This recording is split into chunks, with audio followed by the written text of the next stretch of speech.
이번 시간에는 지난 시간에 이어서 온불교의 공부법 3학을 조금씩 이제 살펴보도록 하겠습니다. 3학에서 첫 번째 정신수양의 문제, 그 다음에 사리 연구, 그 다음에 작업 취사, 이렇게 3학을 구체적으로 어떻게 닦아야 되는지 정전에 이제 설명이 잘 돼 있으니까 그 설명을 우리가 이제 잘 이해해야 일상에서 자유자재로 활용할 수 있으니까요. 제가 조금이나마 이해를 조금이라도 도와드릴 수 있으면 좋겠다 하는 마음입니다. 정전에 이 요지와 목적을 이제 구분해가지고 설명을 잘 해주셨습니다. 여기서 우리가 흔히 정신 수양할 때 이 정신을 우리의 어떤 일반적인 마음 이렇게 이해하시면 안 되는 게, 정신이란 이렇게 해서 설명이 구체적으로 들어갑니다.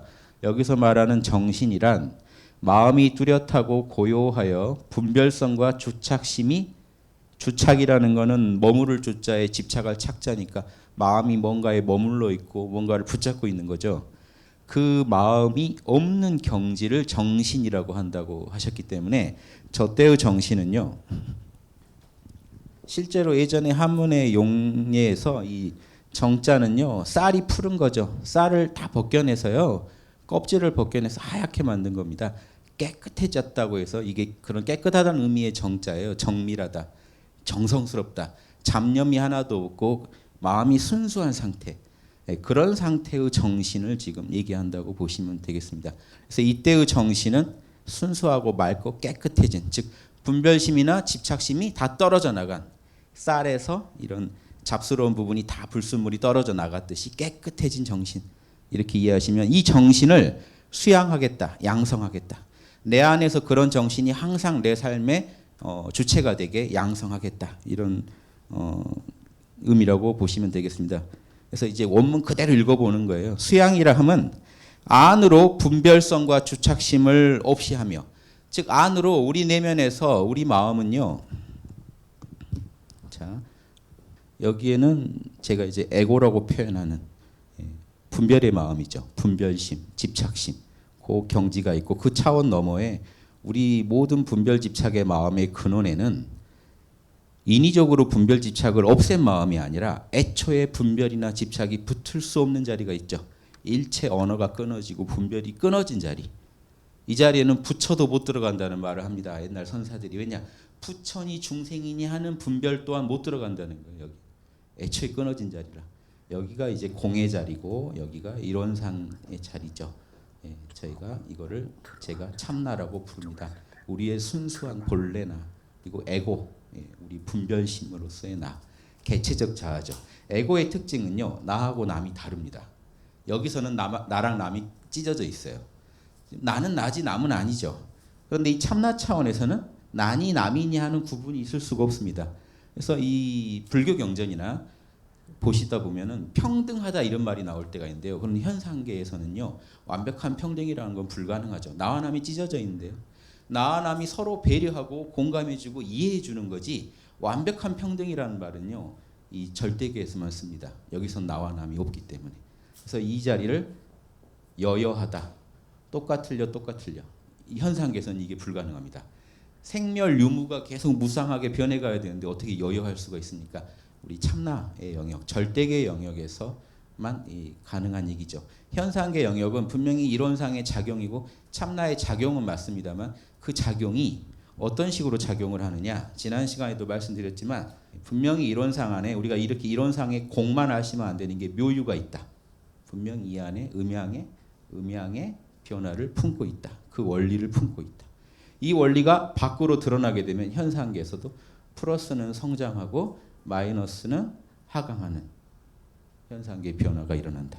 현상계에서 생로병사와 추나추동과 인과보응이 일어난다. 지난 시간에 했죠. 그래서 선 플러스 변, 선이 커져서 과보를 맺고 악이 커져서, 시작할 때는 작았던 악이 커져서 과보를 맺는 거를 인과응보의 이치라고 했고, 그게 그대로 생로병사의 원리고 이치고, 그게 그대로 또 추나추동의 이치다. 그리고 또 다른 말로는 음양이 서로 오르고 내리는 그 이치다. 이 얘기를 다 하셨기 때문에 지금 소태산 대종사께서는 이론상 할 때 음양을 품고 있는 이론상을 얘기하신 겁니다. 진공묘유. 그래서 끝없이 인과보험과 생로병사와 유무, 생겨나는 거 유, 사라지는 거 무, 유무가 돌고 도는데 그 극치에 가면 공하다고 있죠. 그 극치는 본래 공하다. 그런데 여기서 끝나버리면 유무를 초월해서 공으로 가고 끝나죠. 이러면 소승 철학입니다. 여기서 멈추면. 다시 뭐라고 하시죠? 그 안에 다 갇혀 있다. 그런데 음양이 다 갖춰져 있다. 이 안에 구족해 있다. 요게 이제 대승의 맛입니다.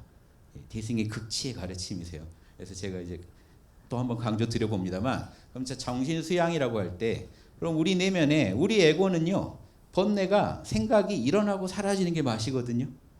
에고를 멈추겠다는 발상은요, 위험한 발상입니다. 즉 일시적으로 잠재울 수는 있어요. 나 명상할 때 마음 고요하게 해놓게 할 수는 있지만 영원히 내 마음을 안 움직이게 하겠다는 거는 도가 아니거든요. 요건 소승의 도입니다. 대승의 도는요, 희노애락을 잘 써서 중생과 함께 울고 웃으면서 나도 살고 남도 살자 하는 거거든요. 그럼 이게 유무를 막겠다. 유무의 원리가, 이치가 이론상에서 시작된 건데 유무를 내가 막아버리겠다. 이거는 이론상과 싸우겠다는 발상입니다. 그건 될 일도 없고 무모한 발상이다. 그게 아니라 생멸하고 있는 이 생각, 감정, 오감의 이런 에고의 작용들을 어떻게 잘 관리할 거냐, 어떻게 선변으로 가게 할 거냐, 악으로 안 가게 하고. 이게 작업치사 아닙니까? 그래서 이 수행의 목표도 그렇고 방법도 그렇고 이 아주 일관되게 이 논리 정연하게 이 설명되고 있기 때문에 이 정전에서 우리가 쉽게 이런 부분도 이해하실 수 있으리라고 봅니다. 그래서 여기까지 일단 이해하시면 정신을 수양한다는 것에서도 힌트가 나옵니다. 우리 안에는 본래 분별 주착이 없는 자리가 있단 말이죠. 이론상 자리가. 그럼 이 이론상 이런 법신불의 이 자리와 접속을 하지 않고서 내가 생으로 에고 차원에서 일어나고 사라지는 분별 주착심을 끊겠다라고 덤비는 건 상당히 무모한 발상이겠죠. 이론상의 은덕으로 우리가 사실은 같이 고여질 수 있는 겁니다. 자, 정신수양의 포인트는 원래 분별 주착이 없는 이론상 자리와 하나가 돼서 공명할 수 있는가의 이야기입니다. 우리 에고가. 자성은 본래 고요하다. 자성은 본래 지혜롭다. 자성은 본래 청정하다. 이게 자성의 계정이죠.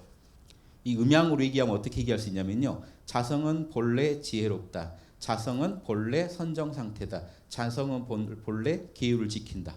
이렇게 해서 이쪽을 파냐, 불교에서는요. 이쪽을 방편. 그래서 유마경에도 나옵니다. 파냐는 어머니요, 음이요, 방편은 아버지다.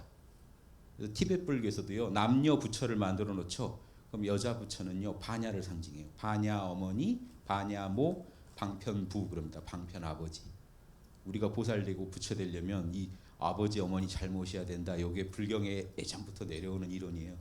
그게 핵심이 결국 음양으로 파악해 보는 겁니다. 우리 이론상 안에 지혜도 있고 실천적인 의미에서 정신수양과 작업치사도 있고. 자, 이렇게도 얘기해 볼 수 있고, 아무튼 이렇게 꼭 음양으로 설명 안 하더라도 우리 안에, 마음 안에 이 세 개가 동등한 자격을 가지고 우리 마음 안에 존재한다 할 때 계정해를 여기서 우리가 얘기할 수 있다는 거죠. 자성의 계정해를. 요게 핵심이다. 이 말이 되게 중요한 게 우리 자성은 본래 고요하고 본래 자명하고 지혜롭고 본래 때묻지 않고 오염되지 않는다. 이론상의 속성이 이렇지 않았다면 우리는 도를 닦을 수가 없다는 거죠. 에고를 가지고 닦겠다. 그건 망상입니다. 예, 이해되시죠? 그래서 우리 안에 있는 이 자성 자리를 만나지 않고 이제 이런 정신 수양을 에고가 생으로 해가지고 뭔가를 얻어낼 것이다, 만들어낼 것이다라고 접근하시면 절대로 안 된다는 얘기 좀 드리면서 또 글을 읽어보겠습니다. 수양이라 하면 안으로 분별성과 주착심을 없게 하며 밖으로는 산란하게 하는 경계에 끌리지 아니한다. 안으로는 따지고 집착하는 마음을 내려놓고 밖으로는 외부 경계에 끌려가지 않겠다는 거죠. 밖에 뭐가 보이면 견물생심이라 에고는 본성이요. 우리의 작은 자아는 본성이 뭐 보면 이제 끌려갑니다. 견물생심. 안 봤을 땐 괜찮은데요. 일단 본 이상은 욕심이 나게 돼 있어요. 그게 없으면 나는 이제 죽는다 하는 마음을 먹습니다. 그거를 내려놓고 뚜렷하고 고요한 정신을 양성합니다. 뚜렷하고 고요한 이 본래 고요하고 본래 뚜렷한 이 자리와 하나가 됨으로써 내 에고의 문제를 해결하겠다라고 접근하셔야 올바른 정신 수양이 이루어진다. 이 말씀을 드린 겁니다. 이걸 전제하고 하신 얘기이기 때문에 제가 이렇게 풀어드렸고요.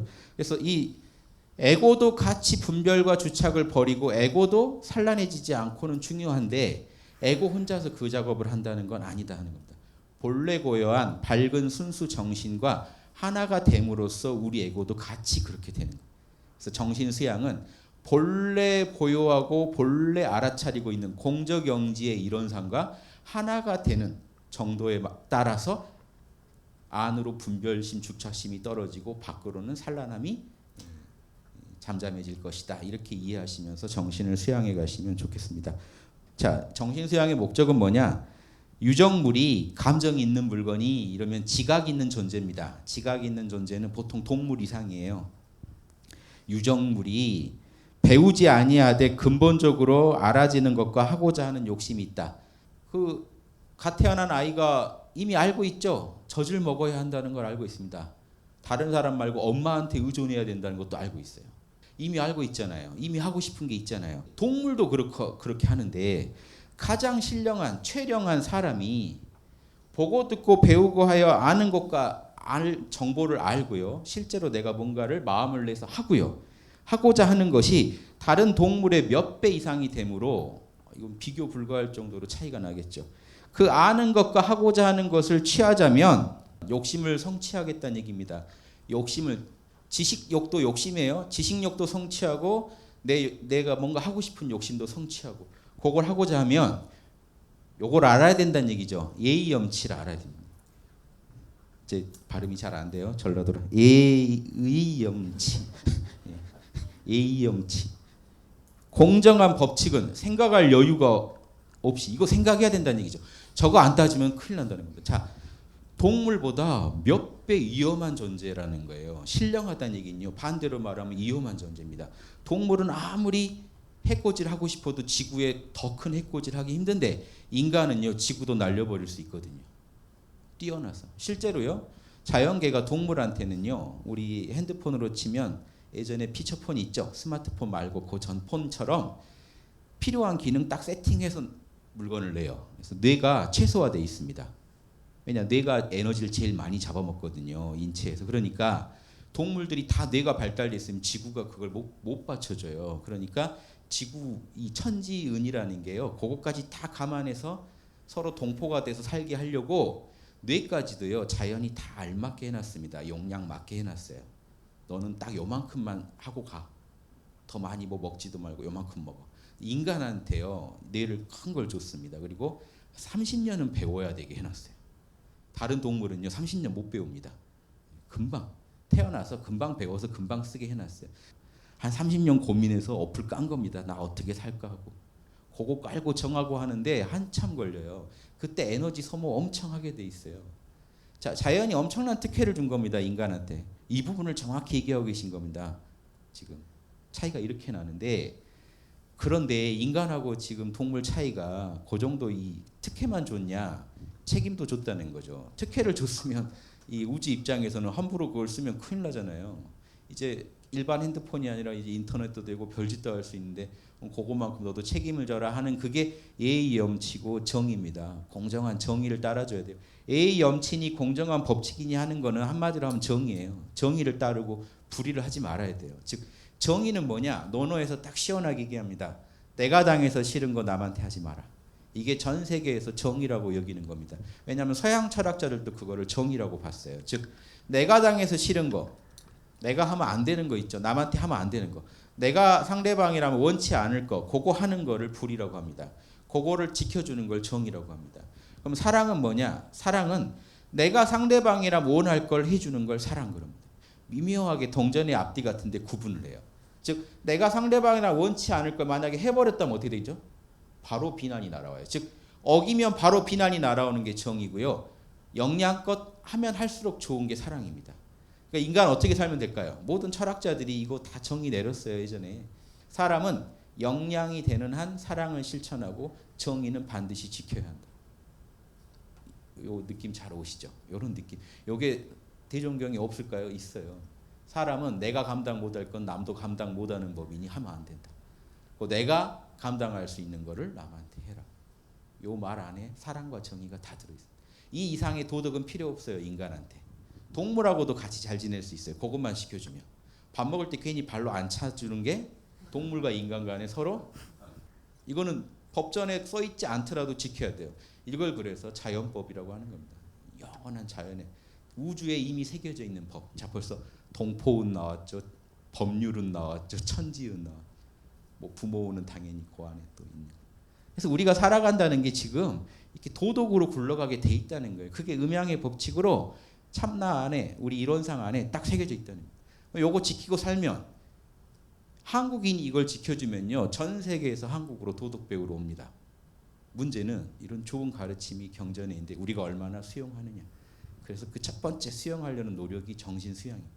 일단 내가 에고에 찌들어 살아가면 희노애락에 빠져 살아가거든요. 욕망이 가운데 있습니다. 에고는. 그래서 욕망이 성취되면 어때요? 기뻐요.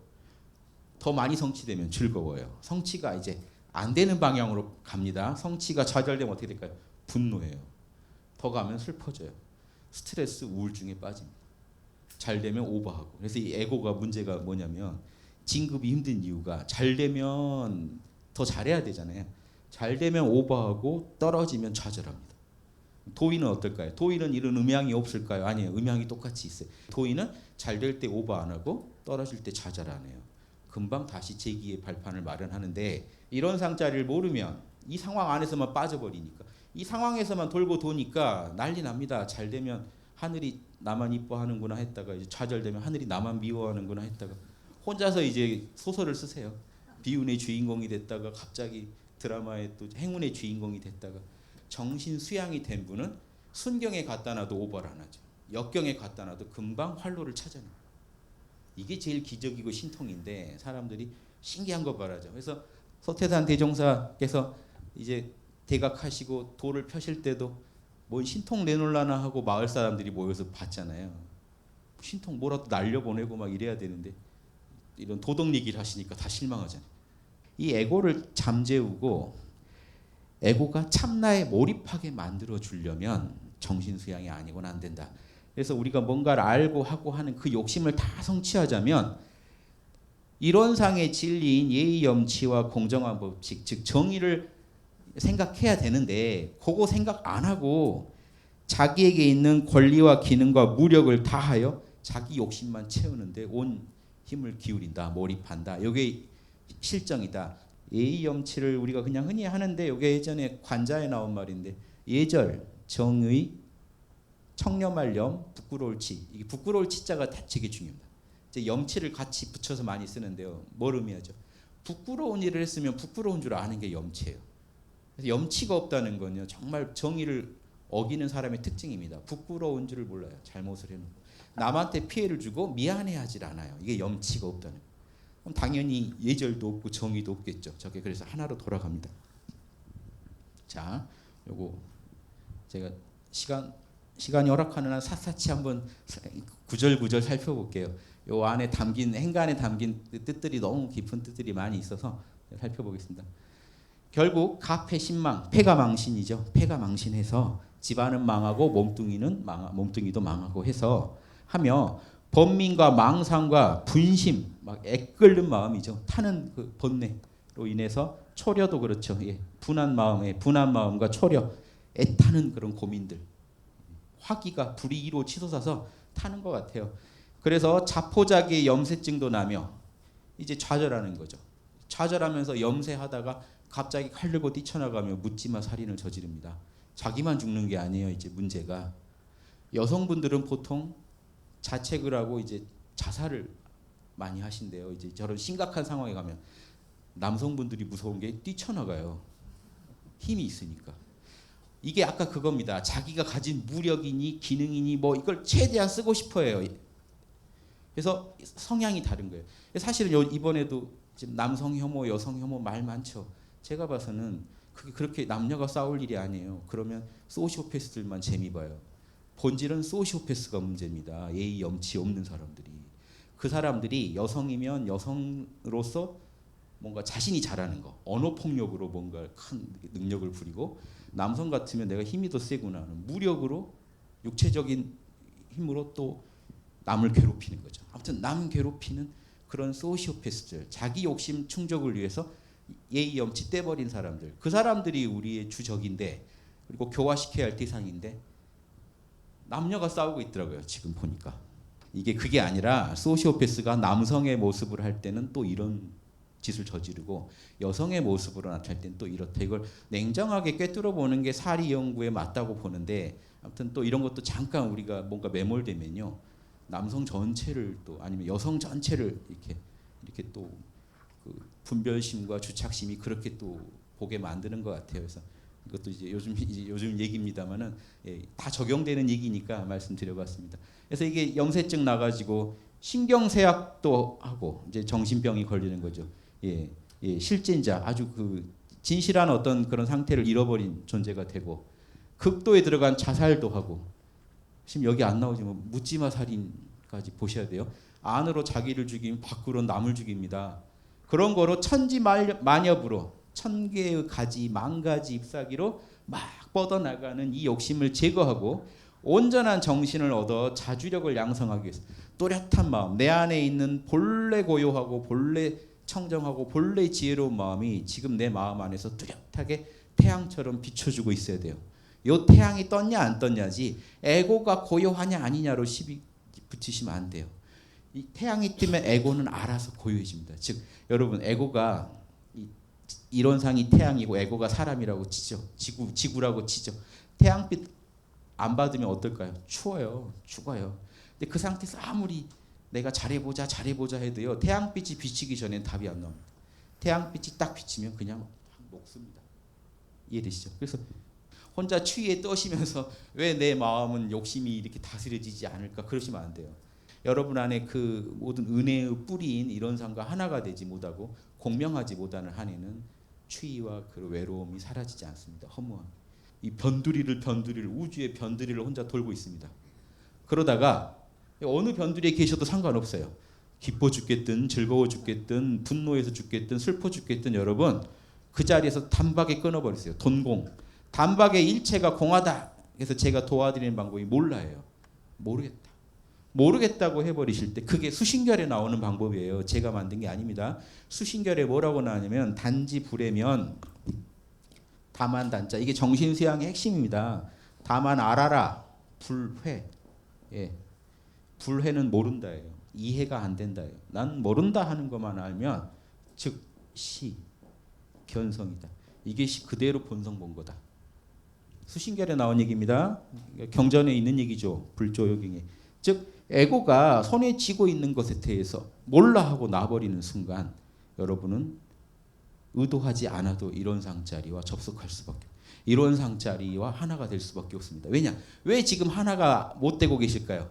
쥐고 있기 때문에. 지금 에고가 변두리를 돌면서 나는 외롭다, 나는 부족하다, 나는 지금 뭔가 스펙이 약하다, 뭐라고 따지면서 들고 계세요. 모른다는 건 뭘까요? 놔버리셔요. 모르겠다. 내 이름도 모르겠다. 제가 권해드리는 게 수신결에서 조금 보태드리는 게 이름을 모르겠다고 한번 해보시라는 거예요. 에고를 대표하는 건 이름이니까. 에고는요, 네이버에 여러분 다음에 접속할 때 아이디 있으셔야 되죠. 안에서 활동하려면. 현상계 안에 들어와서 활동하려면 가져야 될 아이디를 에고라고 하는 겁니다. 여러분의 자아. 현상계 사시면서 나 에고 없다는 사람은요, 지금 여기 계시면 안 되는 분이에요. 접속이 안 돼요, 애초에. 그러니까 에고가 있기 때문에 우리는 성인이라 하더라도 희노애락이 있는 거예요. 어쩔 수 없어요. 접속해 왔기 때문에. 중생과 함께 살아가려고 접속했기 때문에. 그래서 이 에고를 관리하는 비법은 이 에고를 한 번씩 에고를 놓을 수 있어야 돼요. 모른다 하고 내 이름이 뭐다 하는 것도 잠깐 잊어버리시면요. 지금 한번 해보세요. 이거는요, 취미로 하세요. 꼭 각 잡고 하시는 것도 좋은데 TV 보다가 이런 얘기 듣다가 남하고 대화하다가 잠깐씩 해보면요, 늘어요.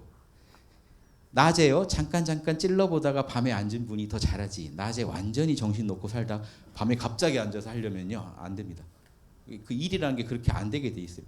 이것도 똑같습니다. 인과 보응이 치니까 미리 자꾸 씨를 뿌려놓는 게 좋습니다. 지금 가장 손쉬운 방법이요. 나무 아미타불도 제시됩니다. 정전에. 그런데 나무 아미타불과 단전주도 좋은데 지금 정신 수양이라고 하는 데서는 곧장 뚜렷한 마음을 얘기하고 계시잖아요. 곧장 몰라 하시면 곧장 뚜렷한 마음과 하나가 돼요. 지금 몰라 해보세요. 이름 모르시죠? 눈 뜨고 감고 할 새도 없어요. 눈 뜨고 지금 난 밖이 다 보이는데 외경이 보이는데요. 외경이라는 말만 안 하시면 그게 외경인지 내경인지 모릅니다. 지금 저에 대해서도 저게 아무개고 누구다 하는 것만 내려놓으세요. 모른다고 하세요. 분별심, 주착심만 모른다고 하세요. 눈 뜬 채 그대로 이 우주랑 하나가 됩니다. 우주랑 지금 가르고 계시지 않잖아요. 숲에 있는 나무가 분별하고 있을까요? 안 하고 있겠죠. 우리는 왜 에고, 동물보다 에고가, 우리 인간의 에고가 세다고 하느냐? 끝없이 가르고 있습니다. 인간이 동물 보면요, 넌 좋겠다 하게 돼요. 왜 그럴까요? 분별심이 없을수록 인간한테 좋아 보여요. 그래서 동물 보면 좋아 보여요. 그렇게 뭐 먹겠다고 덤볐다가 못 먹었는데 금방 잊고 다른 거 쫓아가는 걸 볼 때 넌 좋겠다. 나는 그거 저 정도 사건이면 나는 한 사흘 나흘 정도는 알아 누워야 되는, 속을 끓여야 되는데, 분심 초려 상태가 돼야 되는데 탁 돌아서서 가요. 세상에 물고기 낚시에 낚일 뻔했는데 또 와 있어요. 야, 너 부럽다. 정을 나누는 것도 있지만 볼 때마다 여러분 정신이 뭔가 나아지는 게 있어요. 선적 효과가 있습니다. 실제로 명상 힐링이 돼요. 보고 있습니다. 나이가 갖고 있는 고민들이 아무것도 아닌 게 돼요. 저 고양이의 표정을 봤을 때, 삶을 봤을 때 내가 왜 이렇게 속을 끓였나 하게 그런 선심이 왜 일어나느냐? 내려놓음입니다. 분별하지 않아요. 자연 숲에 가시면 여러분 금방 명상이 잘 되는 이유가 숲은 누가 안 따지고 있죠. 금방 같이 동조해요. 도심 속에서 힘들어요. 왜? 다 따지고 있으니까. 여러분 스마트폰과 여러분 TV까지 다 찾아가서 따집니다. 혹시 이 물건 필요하시지 않나요? 하고. 광고라는 게요, 끝없이 욕망을 자극해야 되거든요. 살 생각 없던 사람까지 사게 만들어야 되죠. 끝없이 자극해야 되기 때문에 여러분은 가만히 계셔도 지금 계속 펀치를 맞고 계신 상황이에요. 그러니까 지금 끝없이 명상하시지 않으면, 정신 수양을 하시지 않으면 금방 넘어가게 돼 있는 상황. 예전보다 더 힘들어요. 이해되시죠? 그래서 가끔씩 명상하실 때 자연 속에서 하시는 것도 좋습니다. 이런 원리입니다.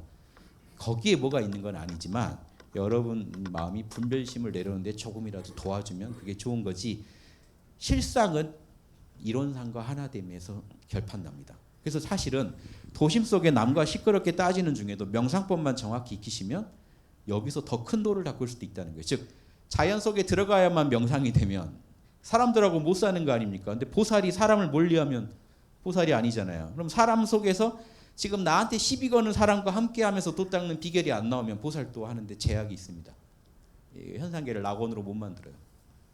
그래서 지금 우리는 누구랑, 그래서 여러분하고 시비 붙는 분 있죠. 그분이 아주 여러분의 스승입니다.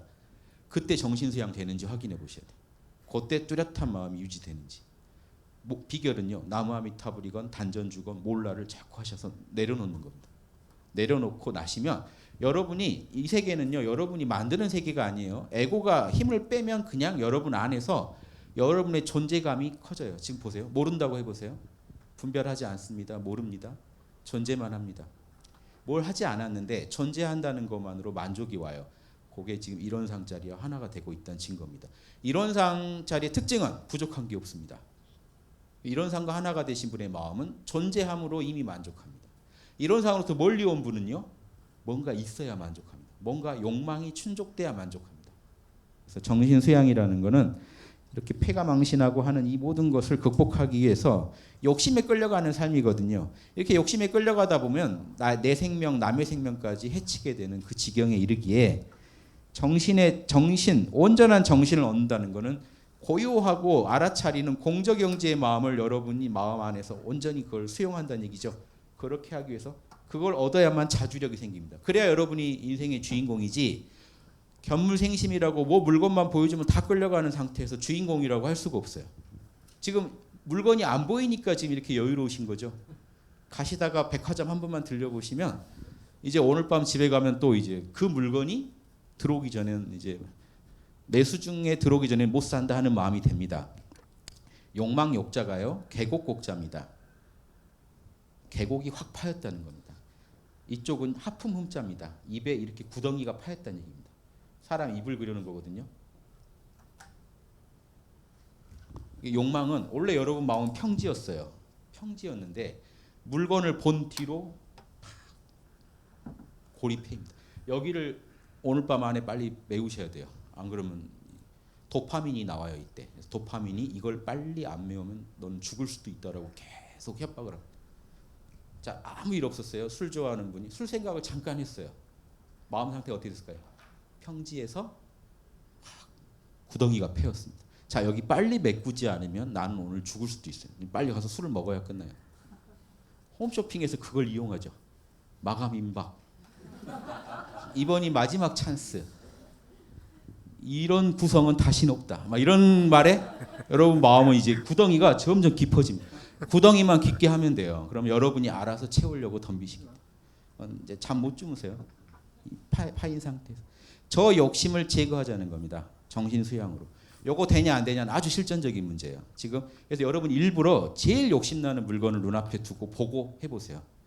내가 몰라 하고 내려놨을 때 저게 나한테 큰 의미를 안 줄 때까지 내 마음을 관리할 수 있는지를 수시로. 그럼 내가 주인인 거죠.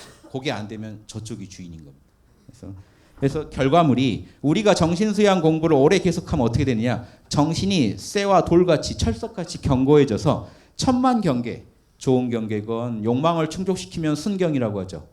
욕망이 좌절되면 역경이라고 합니다. 순경, 역경에 마음이 스스로 주인이 되는 그 힘이 생겨서 결국에 이게 수양력이라는 거죠. 수양력이 생기면 어떤 경계에 갖다 놔도 금방 놔버린다는 거예요. 분별 주착을 놔버리는 순간 이론상이 주는 그 은혜의 힘으로요. 여러분 걱정이 없어져요. 그런데 눈앞에 있는 작은 빵 부스러기에 집착하고 있는 상태가 욕심이고 바로 태양이 주는 근원적인 그 은혜를 입는 상태가 지금 정신 수양이 잘 된 상태입니다. 이렇게 구분하시면 사실은 이게 되게 가난한 거예요. 이 결핍이 생겨버리면 가난하게 살아갑니다. 이 우주의 변방에 혼자 고아가 돼서 떠돌아요. 그러다가 부모님이 이론상이라는 걸 딱 아는 순간 이제 당당해지는 부족함이 딱 사라집니다. 이 체험을 수시로 해서 철석같이 이제 절대 흔들리지 않는 경지까지 마음 관리를 잘 하실 수 있어야 정신 수양이 된다.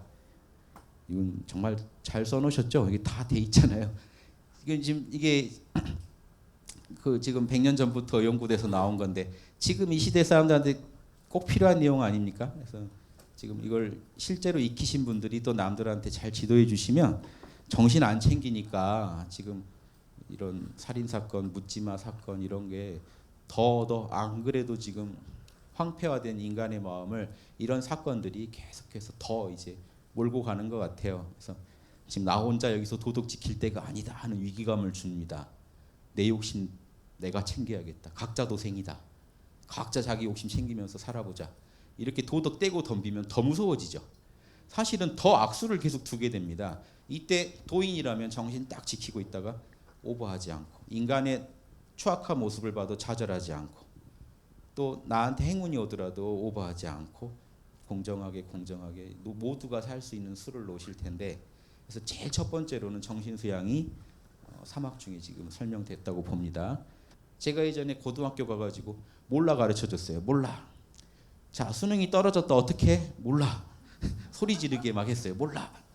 합격해도 몰라. 떨어져도 몰라. 그 여여한 마음을 잃어버리면요. 그게 인생의 전부가 돼버릴 수도 있고 시야가 콩알만해지기 때문에 나 시험에 떨어졌어. 그러면 나는 가족들한테도 사회 전체에도 없어져야 되는 존재다라고 이제 오판을 할 수가 있잖아요.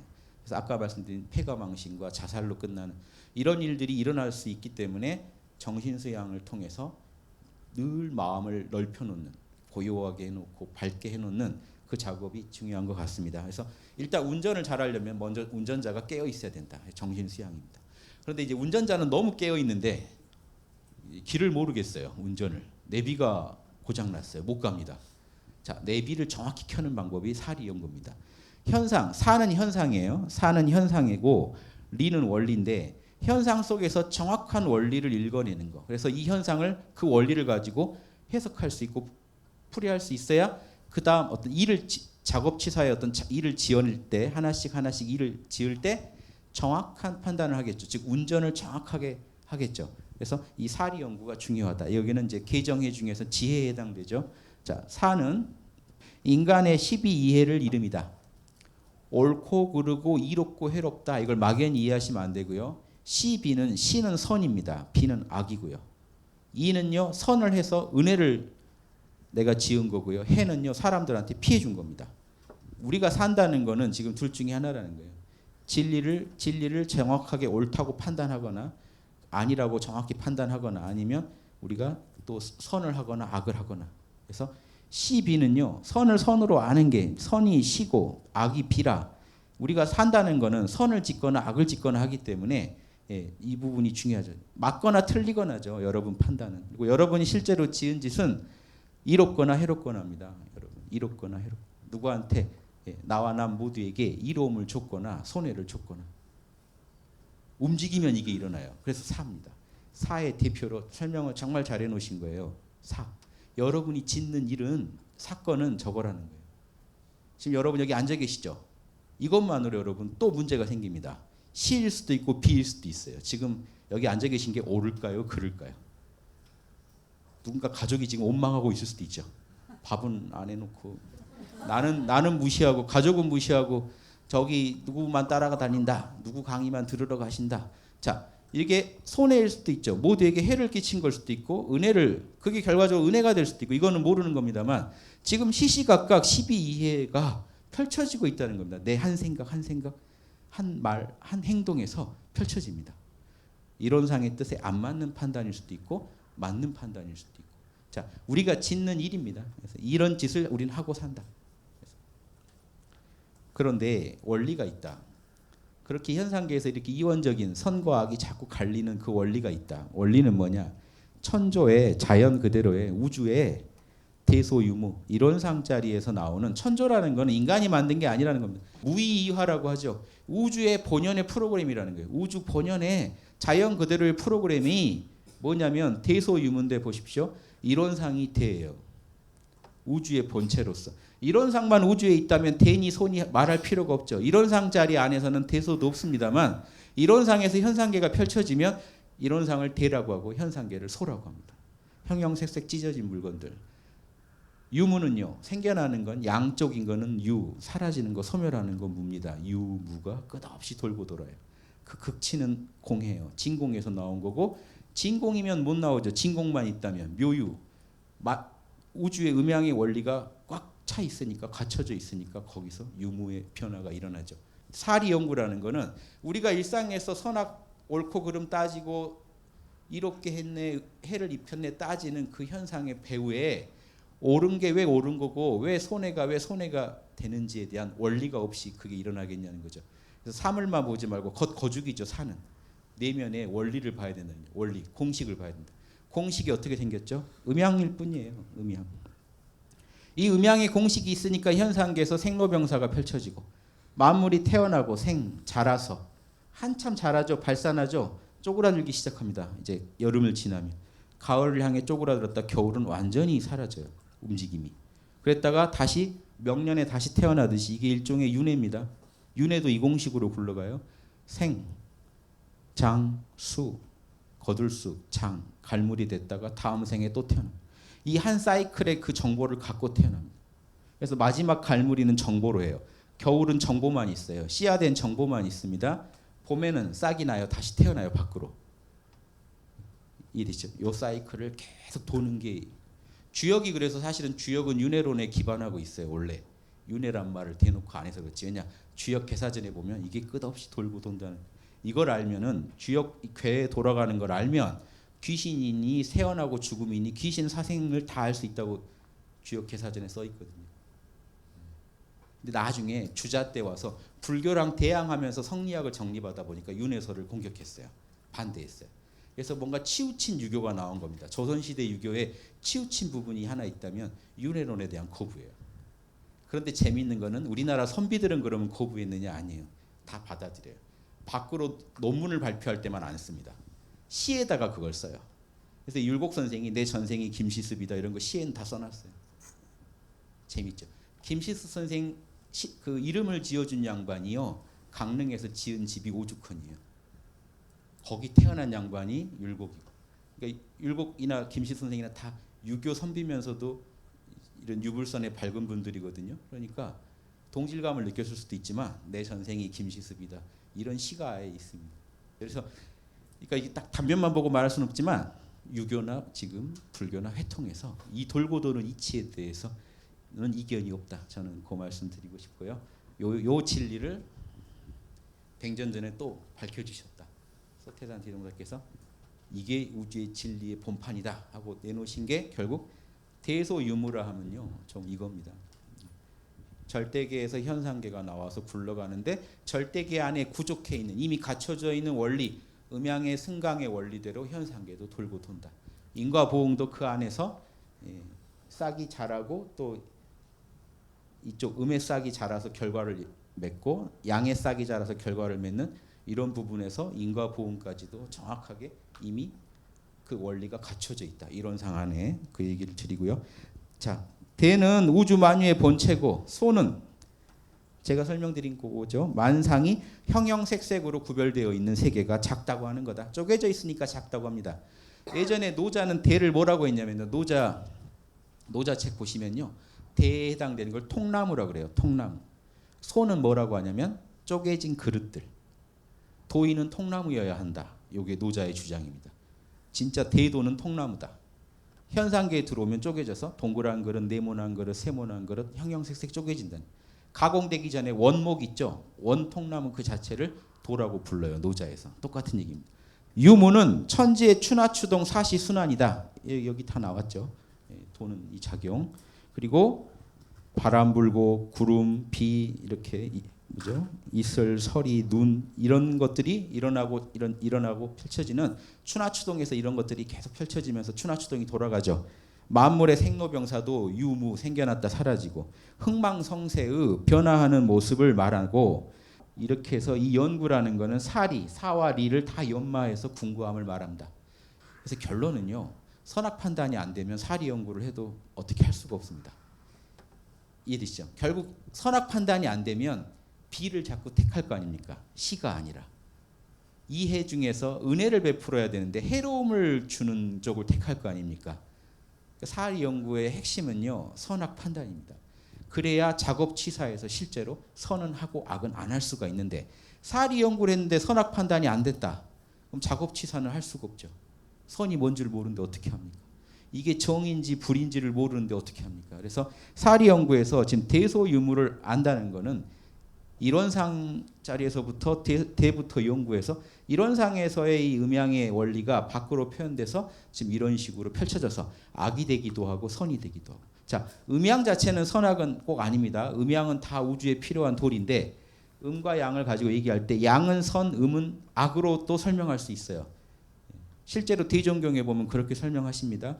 그래서 선한 과보가 나오는 거를 양변에 봄, 여름에 가을, 겨울에 음의 과보가 맺는 거를 이렇게도 이해하셔야 음양의 원리를 제대로 이해한 거죠. 그래서 이 원리를 가지고 선과 악이 갈라지면서 분명히 과보를 맺는 인과 보응의 원리까지도 알아야 된다. 대소유무 연구할 때. 그리고 여기서 더 중요한 부분이 그럼 선이 과보를 맺는다는 건 알았는데 어떤 게 선이냐는 거죠. 그렇죠? 선이 뭐냐, 악이 뭐냐. 이 부분을 이해하시려면 이 음양, 승강, 생로병사, 이 추나추동에 대해서 이해하실 때, 자, 이 부분까지 이해하셔야 지금 이런 음양 오행의 원리를 정확히 아시고 지금 대종사께서 말씀하시기 때문에 음양 얘기했고 생로병사 얘기했으면 인의지는 상식이에요.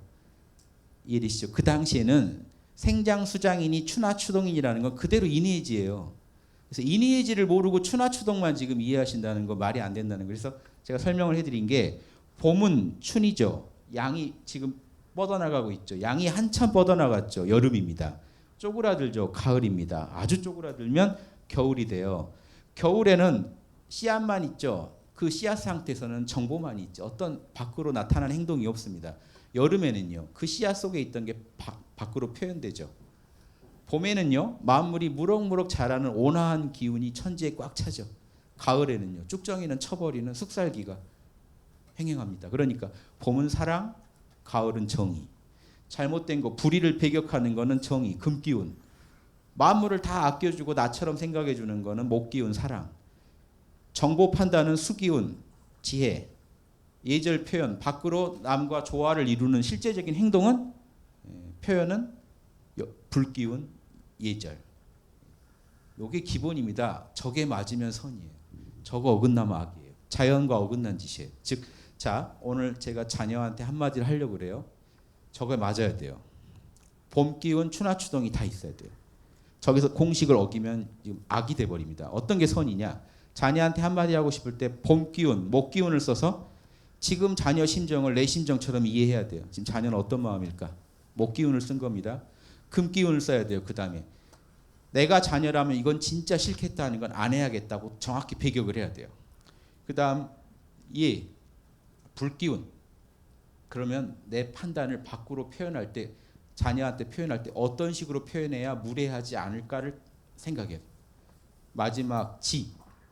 내 판단이 정말로 자명한 참나의 뜻 그대로의 판단인지 자명한지 찜찜한지 목에 칼이 들어와도 나는 이게 옳다고 할 그 정보의 근거를 두고 난 판단하고 있는지 공식에 진짜로 맞는지에 대해서 선명한 그 자명한 느낌이 있어야 됩니다. 자, 물어보세요.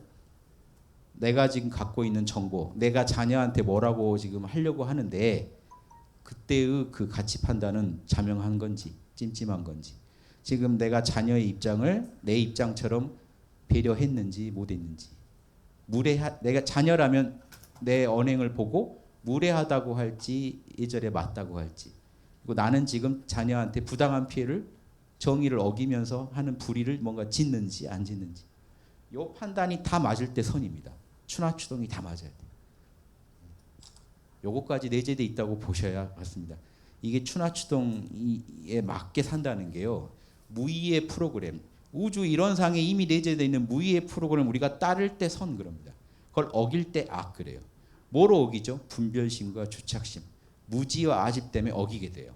나 위주로 상황을 틀고 싶고 내가 아는 그 좁은 소견대로 이 상황을 판단하고 싶어 해요.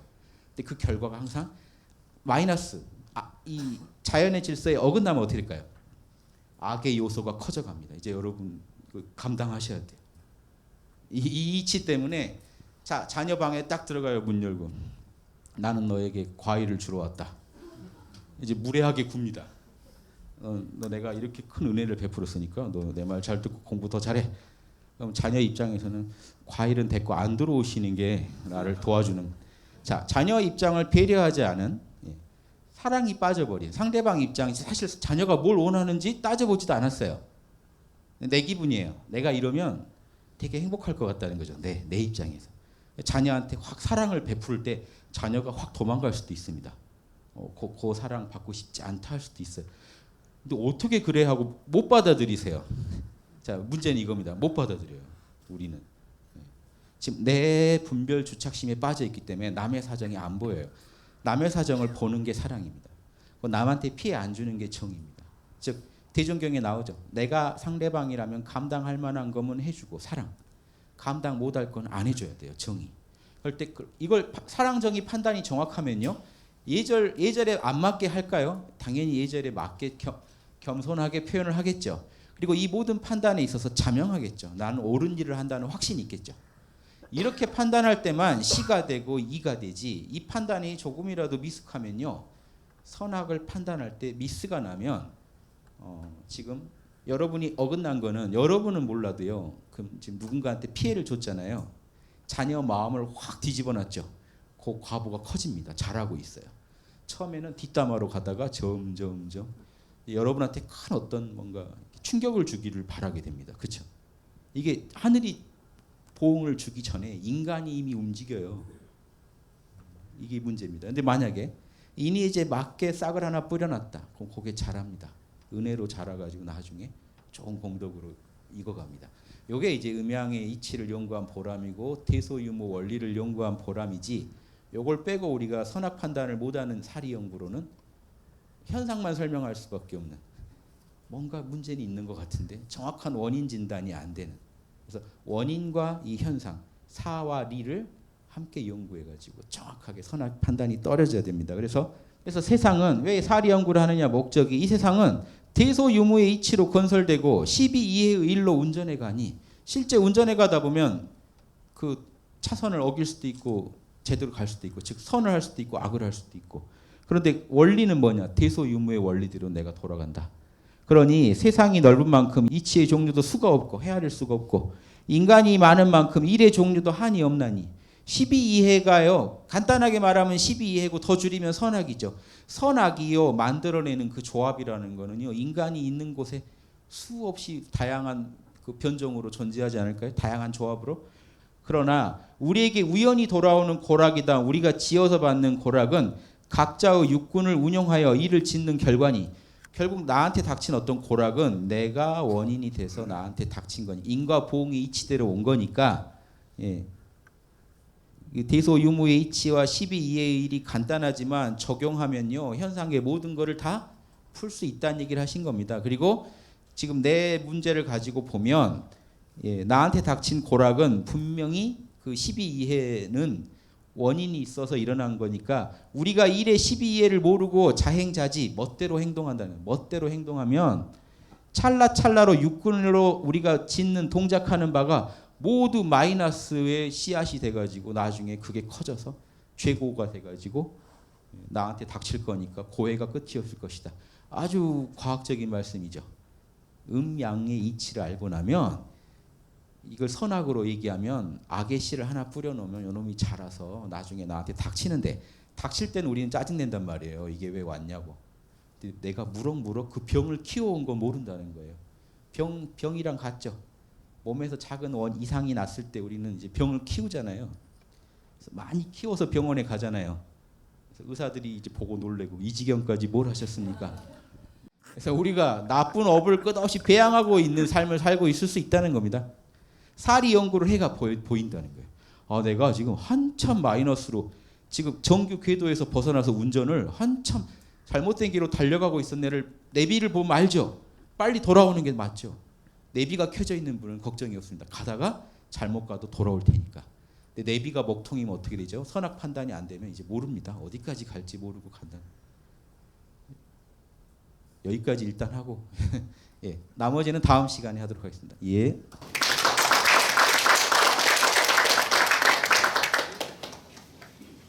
너무 편하게 했네요. 이 프로그램은 시청자 여러분의 방송교화 후원금으로 제작됩니다. 여러분의 소중한 후원이 교화 대불공을 이룹니다.